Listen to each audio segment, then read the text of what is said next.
When the world is loud, become the flame. There's so much noise.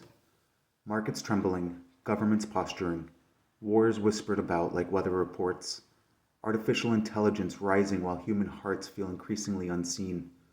Scroll, scroll, scroll some more. Another headline, another outrage, another algorithm deciding what you should fear. And yet, the Spirit of the living God is not frantic. Christ is not pacing heaven, wringing his hands over election cycles or economic downturns. He is seated, not passive, but seated. Authority does not panic. Beloved, listen. The same Spirit that hovered over the waters when the earth was formless and void hovers still, not over chaos alone, but over you. Yes, you. In a world monetizing anxiety, you are being invited into peace. In a culture addicted to reaction, you are being formed into response. In an age of artificial power, you are being restored to authentic presence. This is not the hour to be swallowed by headlines. This is the hour to overcome headline proof, not indifferent, not disengaged, but anchored. Grace is not weakness. Grace is government. Grace is how heaven administers power without becoming what it overthrows. Christ did not conquer Rome with Rome's weapons. He conquered death by absorbing it and walking out of the grave with the keys. And we who walk the mystical road of his indwelling, are invited into the same pattern. Absorb the fear, transmute it through prayer, release peace. Absorb the hatred, transmute it through forgiveness, release clarity. Absorb confusion, transmute it through stillness, release wisdom. This is not passivity. This is priesthood. The world is loud right now, economically loud, politically loud, technologically loud.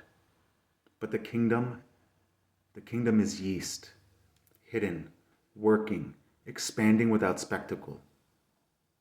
Beloved, do not mistake visibility for victory. Some of the most powerful transformations happening on earth right now are happening in quiet rooms, where someone chooses not to self-destruct, where someone forgives, where someone breaks a generational pattern, where someone says, Christ lives in me. That is current events too. Heaven measures differently. And perhaps the question today is not what is happening in the world, but what is happening in you while the world happens. Are you becoming more reactive or more rooted? More cynical or more clear?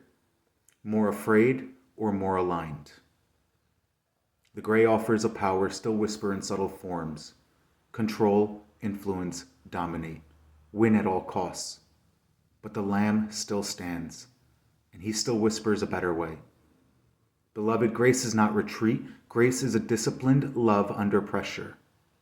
So today, turn off the noise long enough to hear your own breath. Lay your hand over your heart and feel it. Yes, you are still here, which means God is not finished.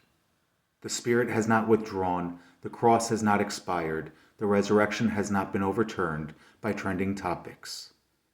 Christ in you is still the hope of glory. And hope is not fragile. Hope is defiant light. So become the flame, not the wildfire of outage or outrage, but the steady lamp that refuses to go out when the winds rise. Because winds always rise before systems shift, and those anchored in him will not be swept away. They will become shelter. Beloved, when the world is loud, become the flame.